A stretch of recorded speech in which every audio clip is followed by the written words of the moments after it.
સુરતમાં એક ગંભીર ઘટના સામે આવેલી છે। એક પરિવારના સભ્યોને ફૂડ પોઈઝનિંગ થતા તેઓને હોસ્પિટલમાં સારવાર હેઠળ લઈ જવામાં આવ્યા હતા, જે પૈકી એક 4 વર્ષની બાળકીનું મોત નીપજ્યું છે।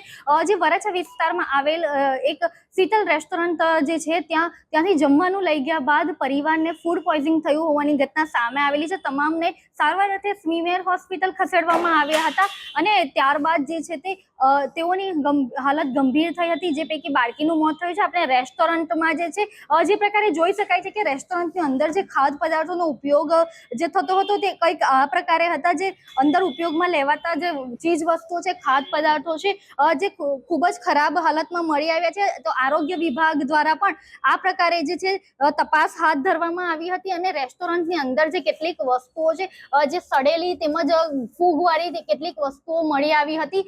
તો જે પ્રકારે આ ઘટનાને લઈને આરોગ્ય વિભાગ તંત્ર જે છે તે દોડતું થયું હતું અને તાત્કાલિક રેસ્ટોરન્ટને બંધ કરાવ્યું હતું। આરોગ્ય વિભાગ દ્વારા જે છે તે તમામ જે હોસ્ટેલની અંદરના જે ખાદ્ય પદાર્થો છે તેના સેમ્પલો લઈને FSLમાં મોકલવાની કામગીરી હાથ ધરવામાં આવી છે।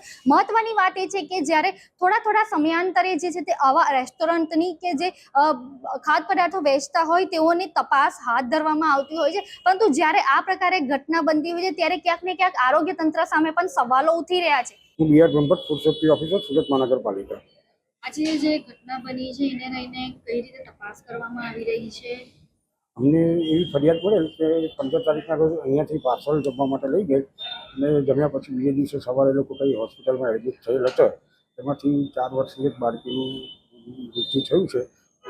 એટલે સવારથી ફૂડની ટીમ અહીંયા જ છે। રેસ્ટોરન્ટમાંથી સેમ્પલો લેવામાં આવશે અને ફૂડ સેફ્ટી અને સ્ટાન્ડર્ડ પ્રમાણે આગળની કાર્યવાહી કરવામાં આવશે, તેમજ તેને હમણાં બંધ કરાવી દેવામાં આવશે। જી, એક બાળકીનું મોત થયું છે, બીજા અન્ય પરિવારના સભ્યો ગંભીર છે। આ કેટલી ગંભીર બાબત કહેવાય અને આરોગ્ય વિભાગ દ્વારા આ પ્રકારે આ રેસ્ટોરન્ટની અગાઉ તપાસ કરી હતી? અગાઉ અહીં પણ તપાસ કરવામાં પણ આવી હતી અને બાળકીના મોતનું કારણ હજુ સ્પષ્ટ થાય પછી આપણને ચોક્કસ ખબર પડશે। જી, જે પ્રકારે અહીંથી જે રેસ્ટોરન્ટની અંદરથી જે ખરાબ જે અનાજ જે ઉપયોગમાં લેવાતી વસ્તુઓ મળી આવી છે એ કેટલી ગંભીર બાબત કહેવાય? જે પ્રકારે લોકોના સ્વાસ્થ્યને કેટલું નુકસાનકારક છે જે અહીંથી ખરાબ બધી વસ્તુઓ મળી આવી છે? દરેક ધંધાર્થીએ પોતાના ધંધામાં આટલી કાળજી રાખવી જોઈએ। તમે જો લોકોને ખવડાવતા હો તો તેને સારી પ્રોપર પૌષ્ટિક જમવાનું આપવાની આપણી ફરજ છે। જી, જે પ્રકારે આરોગ્ય મંત્રી દ્વારા અગાઉ પણ જે પ્રકારે જે તમામ જે આ પ્રકારના જે રેસ્ટોરન્ટ જે હોય છે એની તપાસ માટે કહેવામાં આવ્યું હતું, તો તે સમયે શું આ રેસ્ટોરન્ટની તપાસ કરવામાં આવી હતી? અમારું ચેકિંગ સતત ચાલુ જ હોય છે। આગળ પરીની ડ્રાઈવમાં પણ અહીંયા ચેકિંગ કરવામાં આવે છે। હવે આગળ જો આ બાળકીનું મોત થયું છે તો આરોગ્ય વિભાગ આ રેસ્ટોરન્ટને લઈને કઈ રીતે કાર્યવાહી કરશે અને શું કાયદાની જે પણ જોગવાઈઓ છે તે પ્રમાણે આગળની ફૂડ સેફ્ટી એક્ટ પ્રમાણે કાર્યવાહી કરવામાં આવશે। આપનું નામ અને કઈ રીતની અહીં હાલ અત્યારે ક્યાં તપાસ કરવામાં આવે છે? હું સેજલ વ્યાસ, ફૂડ સેફ્ટી ઓફિસર, સુરત મહાનગરપાલિકા।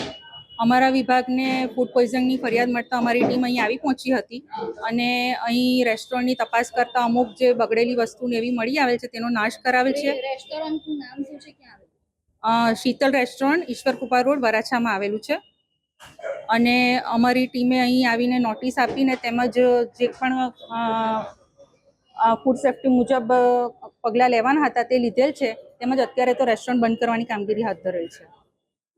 જી, કેટલા લોકો મોત થયું છે, કઈ રીતે આ લોકો ક્યારે લઈ ગયા હતા જમવાનું અને શું?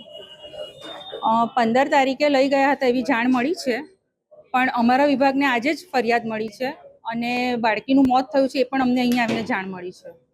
બીજા લોકો જે છે તેમની હાલત અત્યારે કેવી છે? અત્યારે એ પણ હોસ્પિટલાઇઝ છે એવી જાણ મળી છે। અચ્છા, હાલ અત્યારે એસએમસી દ્વારા કઈ રીતની કાર્યવાહી કરવામાં આવે? અત્યારે તો અહીં જે કંઈ છે તે બધું ફેંકાવી અને રેસ્ટોરન્ટ બંધ કરવાની કામગીરી કરેલ છે। આમાં જો આગળ એસએમસી દ્વારા કઈ રીતે પગલાં લેવામાં આગળ અમારા ફૂડ સેફ્ટી એક્ટ મુજબ જે પણ કાર્યવાહી હશે તે કરવામાં આવશે આના વિરુદ્ધ। જી, રેસ્ટોરન્ટમાં જે પ્રકારે આ રીતે જમવાનું ખાવા બાદ મોત થયું છે તો કેટલું ગંભીર કરી શકાય? આના કારણે કઈ રીતે તકેદારી આપણે રાખવા માટે? આ ઘણી ગંભીર બાબત છે અને અમારા વિભાગ દ્વારા પણ દરેક રેસ્ટોરન્ટનું ચેકિંગ થતું જ રહે છે અને આગળ પણ અમે અમારી કામગીરી કરતા જ રહીશું એ રીતે। કેમેરા પર્સન સાથે રશ્મિ રાણા, રફતાર સુરત।